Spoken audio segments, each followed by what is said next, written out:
juger Pecci, puisque et on le retrouve à 2 jeux partout seconde manche, puisque Pecci avait battu aisément Gene Mayer l'américain. Vous le savez si vous avez suivi notre résumé d'hier, Gene Mayer souffrait d'une foulure au poignet, il n'avait pas pu disputer ses chances. Donc on n'avait pas vraiment de baromètre pour juger Pecci, et bien là c'est fait.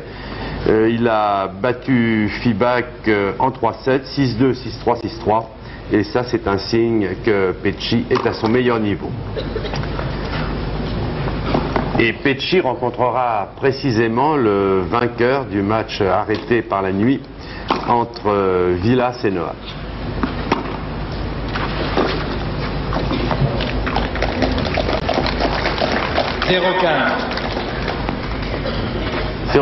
C'est rare de voir Fibac se faire battre en 3-7. C'est un garçon accrocheur d'une part, et puis qui joue un petit peu comme il fait partie de la lignée de ces joueurs comme Tarozzi, qui ont un beau toucher de balle. Et enfin c'est le signe d'ailleurs, ce qui se passe à Roland-Garros à ce moment, c'est le signe à mon avis que les joueurs là sont de plus en plus physiques. C'est actuellement le physique qui est un petit peu en train de l'emporter sur le talent, j'allais dire. Enfin, il y en a qui ont le physique et le talent, mais... C'est sûr que le toucher de balle tente à disparaître au niveau du côté positif au profit de la puissance, de la violence dont on parlait tout à l'heure avec Tulane. Absolument, ça devient, vous avez raison, ça devient de la violence, il frappe dans la balle. Après, il y a un engagement physique total et en ce moment, c'est cela qui prime à Roland-Garros.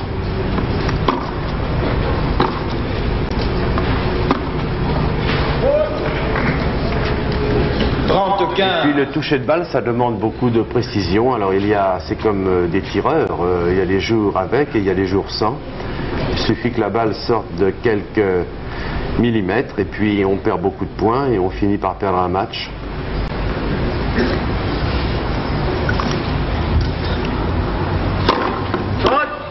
Pecci a bien servi également et ça c'est important. Il a très bien servi tout au long de cette partie contre Wojciech Fibac.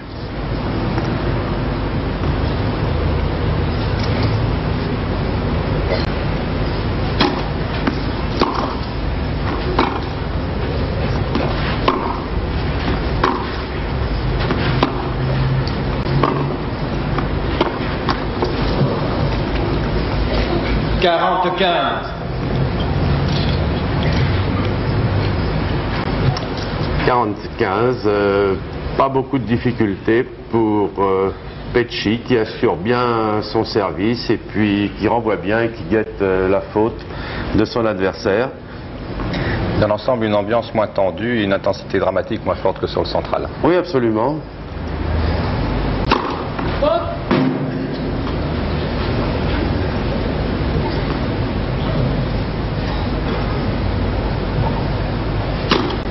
Il faut bien dire que Noah Pecci, ça ferait 2 beaux gabarits l'un contre l'autre. Oui. Et Demoiselle aurait du mal pour choisir. Jeu Pecci qui mène par 3-2, seconde manche. Voilà, donc je vous rappelle que Pecci l'emportera assez facilement.